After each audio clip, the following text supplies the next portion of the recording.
Hello guys, andito na naman ako guys para sagutin guys yung mga katanungan sa akin ha. Yung mga katanungan sa akin tungkol sa mga yung mga nagpapabarang or nagpapakulam. Yan guys ang ibig kong sabihin ha. Marami ang katanungan sa akin, Ma'am Askim. May balik po ba yung halimbawa nagutos ako, halimbawa lang kunyari lang si Maria ay nagutos na magpakulam or magpabarang. Yun guys ang ibig kong sabihin. Kung may balik daw ito, lagi nila tinatanong sa akin. Sabi ko magbablog na lang ako. Magbablog na lang ako para kumbaga mas maliwanag talaga. Kumbaga ng mas maiintindihan ang paliwanag ko. Tapos, ito pa ang tanong. May balik din ba yan guys sa mga gumagawa? Yan ang tanong nila sa akin. Kung may balik din sa gumagawa. Kumbaga yung mambabarang. Ha? Kasi guys, eto na, kumbaga ipapaliwanag ko sa inyo kung may balik yan ha. Yan guys, 101% guys, yan ay may balik ha. May balik dahil kumbaga yan guys ay kumbaga talagang ito guys ay talagang napatunayan ha. Yan guys ang sinasabi ko sa inyo na may kilala ako guys na gumagawa ng ganyan. Mambabarang, mangkukulam, lahat guys. Eto, ikikwento ko sa inyo kung ano yung buhay niya ha. Yan guys ang ibig kong sabihin. Kumbaga yan guys ang ibig kong sabihin. Ito guys ay kumbaga kilala ito namin ha. Kilala namin ito. Yan guys. Kumbaga magaling din siya manggamot ha. Kaso gumagawa din siya guys ng kulang barang. Ngayon guys, alam niyo sa totoo lang yung bahay niya ha, maraming ahas. Maraming ahas yan. Maraming ahas guys sa bahay niya. Kumbaga pagpasok mo pa lang sa gate niya, ang sasalubong sa iyo ay mga ahas. Yan guys ang ibig kong sabihin.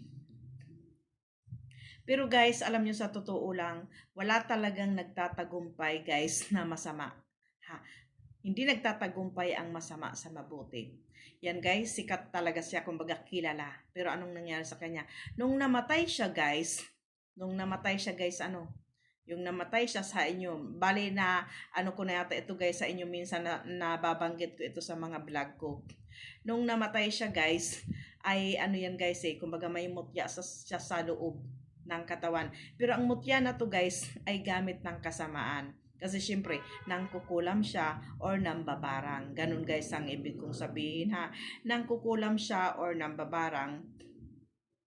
Tapos ngayon, guys ha, yung mutya niya, nung oras na mamamatay siya, kumbaga isi-shortcut ko na lang guys ha, kasi mahabang paliwanag ko dito pagdating sa bagay na to ha. Nung mamamatay na siya guys, yung mutya guys ay gumagapang ito sa katawan niya. Walang sumasalo na anak. Ha, ganun guys ang ibig kong sabihin kasi yung anak niya guys ay ayaw guys na gawin din nila yung ginagawa ng kanilang ama. Yan guys ang ibig kong sabihin ha. Yan ang ibig kong sabihin. Tapos ngayon guys, nag-a-upload kasi ako kaya panay ang tingin ko sa kong cellphone. Tapos ngayon guys, hindi siya namamatay. Talagang hirap na siya. Para bang talagang grabe ang hirap guys ng pagkamatay niya. Hanggang sa yung isa niyang anak guys ay inako na lang yung mutya na yun na bato na itim na para mapunta ito sa kanya. Yan guys. Ito guys ay kumbaga kusang lumabas yan guys sa bibig nung lalaki na yun o kahit na ano pa yan, lalaki man o babae, kasi baka mamaya mapanood ito ng anak, sabihin nag-share ka na naman ng kwento kay papa, kay tatay.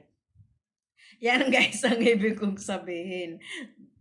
Tapos ngayon guys, kumbaga, nang namatay siya guys, alam niyo talagang sobrang kawawa siya guys. Sobrang kawawa, alam niyo ba? Ha, kung ano ang naging itsura niya. Ha, para siyang talong. Alam na natin yung talong, 'di ba? Kulay violet. Yun, hanggang sa sinisis siya ng anak niya, ikaw kasi tatay gumagawa ka ng mga ganyan. Pero sinalo ito ng anak niya. Yan guys, pero nangako ang anak niya na hindi siya papatay ng tao. Yan guys ang ibig kong sabihin. Nangako, kumbaga gagamitin niya yung kakayahan na yun sa ibang bagay. Wag lang guys ha, pagpatay ng tao. Yan guys, ang balik guys, kumbaga sa kamatayan nila, buhay pa sila guys, ay kumbaga talagang nakasanla guys ang kaluluwa nila sa impyerno. Yan guys ang ibig kong sabihin ha, kay mahirap talaga. Nasabihin na kunyari lang ako gagawa ng mga bagay na ganyan, mahirap guys yung ganyan. Yan guys, kahit nga sa panggagamot, ayoko talaga guys. Kumbaga may kakayahan ako, yan guys. Pero ayoko talaga guys manggamot. Yan guys, ang ibig kong sabihin kasi mahirap eh. Mahirap kasi guys. Tapos ngayon guys, ano pa? Kumbaga, hindi lang yan guys ang balik sa mga gumagawa. Yun ay kamatayan na normal ha. Ngayon guys, minsan may mga gumagawa guys ng mga ganyan na kapag nauhuli sila, kapag nauhuli ang kanilang espiritu or kaluluwa nila o kahit na ano pa yan ang tawag dyan natin sa kanila.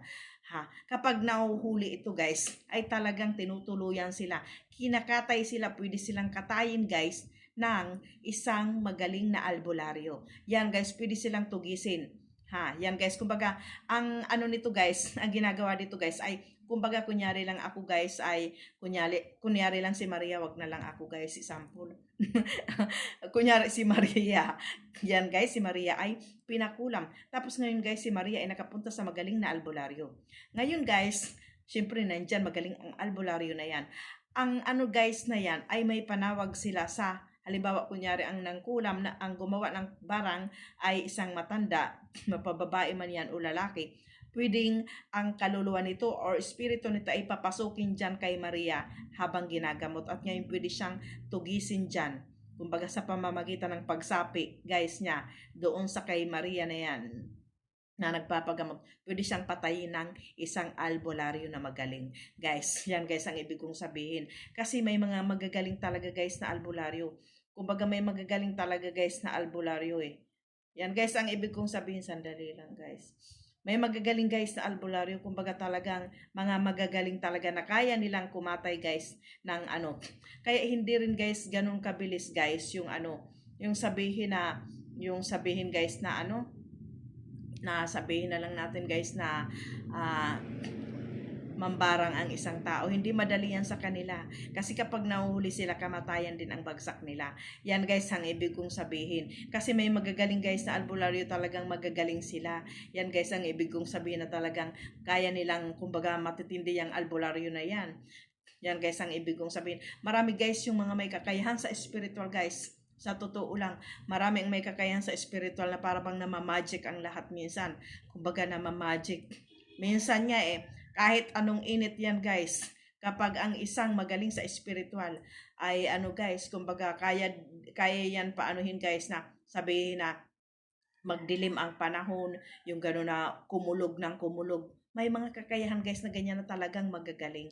Yan guys. Ako naman guys, sa totoo lang, kumbaga, pagdating naman sa spiritual, ako talagang medyo bata pa kasi ako guys, may ano na ako eh.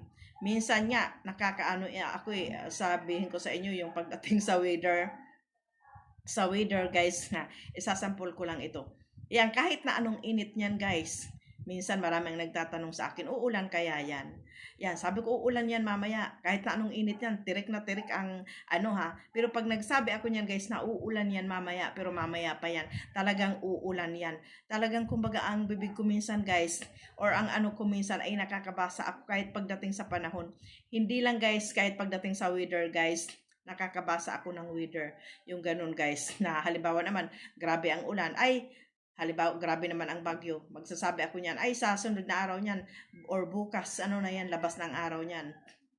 Yung bang wala na ang bagyo, lalabas na yung araw. Yan guys, kasi may mga panahon na ganyan, minsan na halos hindi lumalabas ang araw dahil sa bagyo. Ganyan guys, kumbaga minsan nakakaano din ako guys sa mga ganyan. Kaya yan ang sinasabi ko sa inyo na ako guys is nakakabasa talaga ako ng utak ng tao. Yan guys, kahit na magkubli ka pa dyan, kahit na anong kubli guys ng mga followers ko, o kahit sino pa yan guys na nagkukubli sila sa akin, na gumagamit, aray kumuntik ako maubo, na gumagamit guys ng mga profile na mga hindi nakikita ang mukha, kahit na anong kubli niyan guys, ano ko yan, kumbaga kahit na anong kubli niyan guys, ay nakakabasa ako ng utak ng tao. Yung iba nga guys followers ko ha, may gumagamit yan ng ibang account, yung magme-message sa akin ang isang account, yung isa naman ay gagamitin niya. Yan guys, kahit hindi kayo magpaliwanag sa akin kung ilang account meron kayo, alam ko na yan kung sino yan. Yan guys, ganun guys ako pagdating sa kumbaga nakakabasa ako ng utak ng tao. Yan guys, madali ako guys kumbaga para bang papunta ka pa lang, ako pabalik na, ganun guys ako minsan. Minsan niya may mga uutang sa akin mga uutang ha. Kumbaga, yan guys kumbaga hindi pa yan nagsasabi sa akin. Hindi pa yan nagsasabi sa akin, alam ko na. Yan guys ang ibig kong sabihin. Kaso ayoko rin talaga guys ng magpautang dahil alam, yan ang sinasabi na mahirap maningil. Pag nagsingil na away-away na. Marami akong nakikita dito sa Facebook na talagang kumbaga nag-aaway-away na sila. Kumbaga dahil lang sa pagsingilang haba na naman ang kwento ko, nasisingitan lagi. Yan lang guys, kumbaga talagang napakahirap talaga ng ganyan. Yan guys, kumbaga napakahirap nang gumagawa ng ganyan. Ayun, nakwento ko na sa inyo yung gumagawa ng barang ha. Yun ang posible na pagkamatay nila. Kaya hindi basta-basta madali na gumawa ng barang. Yan guys, barang o kulam. Yan guys, ang ibig kong sabihin. Tapos ngayon guys, ano naman ang labas doon sa mga nagpapagawa. May kasi ako guys, kumbaga may kaibigan ako or may kilala ako na nagpagawa siya. Talagang nagpapatay siya ng tao. Nagpapatay siya guys ng tao. Alam nyo, sa totoo lang, alam nyo ba kung ano ang nangyari dyan? Alam nyo ba kung ano ang nangyari? Yan guys, ang ibig kong may dumaan na basura kaya panay ang busina, ang lakas ng busina. Yan guys, ang ibig kong sabihin, may kilala ako. Alam nyo ba kung ano ang nangyari? Kaya mahirap magpapatay ng tao. Kasi may balik yan. Ang balik sa inyo yan, pwede kayong malasin. Malasin kayo sa buhay. Ganito, may nangyari, isasampul ko na lang, hindi ko na pahahabain ang kwento.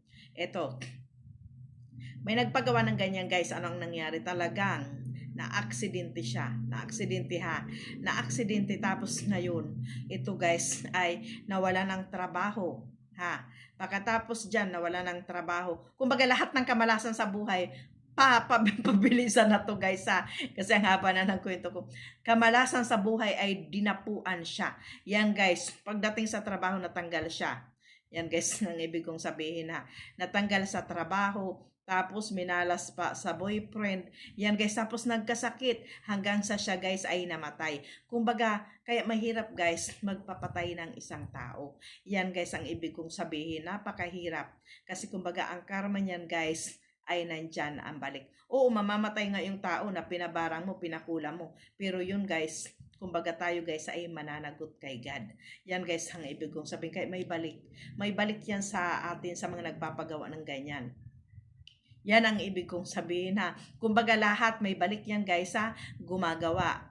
Ha. Yung mga gumagawa niyan, nakataya ang buhay niyan guys. Yung mga gumagawa niyan. Dahil pwede silang mahuli kapag nagpagamot yung Yan guys, yung paliwanag ko sa inyo. At may balik din sa nagpapagawa. Kaya yan ang sinasabi ko sa inyo guys. Pero yung mga ritual na yan, mga hindi naman kulang barang, yan guys, ay kumbaga okay lang yan. Kaso minsan may mga tao talaga guys, sorry guys nagdighay ako. May mga tao talaga minsan guys na para bang ganun guys, yung para bang masaya sila na mamatay yung isang tao. Kaya nakakagawa sila na magpabarang sila or magpakulam. Para bang yun ang kasasaya nila. Pero hindi nila alam na si God, kumbaga si God na makapangyarihan sa lahat, nakatingin lang yan sa atin. Nagmamasid lang yan sa atin guys. Yung utak niya, yung utak natin, yung puso natin, kumbaga talagang binabasa niya yan guys. Kaya hindi tayo pwede magsinungaling. Yan guys ang ibig kong sabihin. Kaya ako guys, alam niyo sa totoo lang ha. Ako guys, marami guys yung tao na may atraso sa akin. Marami talaga guys. Kung tutuusin, kaya kong gumawa ng isang bagay na para makaganti guys ha. Kaya kong gumawa kasi kumbaga nasubukan ko na yung sarili ko pagdating sa bagay na yan. Kaya kong gumawa. Pero ang iniisip ko talaga guys ay si God. Minsan akong nakagawa, kagaya ng sinabi ko sa inyo, minsan akong nakagawa. Isang beses lang yun guys. Kaso muntik matuluyan guys, kaya nagsisi ako nun. Sabi ko kay God, sabi ko patawad. Dahil sabi ko hindi ko na uulitin to. Yun guys, dahil muntik siyang mamatay guys. Yan ang ibig kong sabihin. Kaya hindi ko na yun guys inulit yung bagay na yun. Yan guys, ginawa ko yan guys, hindi pa ako ako nun guys, devotion po yung sabihin na, na pinasok ko na talaga yung pagiging spiritual na kanan or kabutihan. Yan guys, ang ibig kong sabihin, hindi nagawa ko yun nung time na yun na hindi pa ako, sa madaling salita, hindi ko pa sinusuko ang buhay ko kay God. Yan guys, pero nung sinuko ko na guys ang buhay ko kay God, doon na bago ang buhay ko. Yan guys, ang ibig kong sabihin talagang kumbaga ang laki ng pagbabago ng buhay ko kumpara nung masama ako. Masama. Ibig sabihin ko magamit ako ng kapangyarihan ng kaliwa. Yan lang guys, thank you guys. Thank you sa mga subscribers ko. Ayan, pinaliwanag ko na sa inyo ha. Yan lang guys. Kaya kumbaga bago tayo magpagawa ng mga ganyan, yung sabihin na patay talaga, pag-isipan muna natin ha. Yan lang guys, para kumbaga walang karma sa atin na bumalik. Yan lang guys, I love you all. Ask him Julie Janem guys yung Facebook ha. Kung ano yung pangalan ko dito guys sa sa Messenger ay sa YouTube, yun din guys yung pangalan ko sa kasi minsan guys may gumagamit ng mga video ko guys ha, ginagamit nila ito sa fake na Facebook. Ayan guys, yan lang guys, thank you guys, I love you all.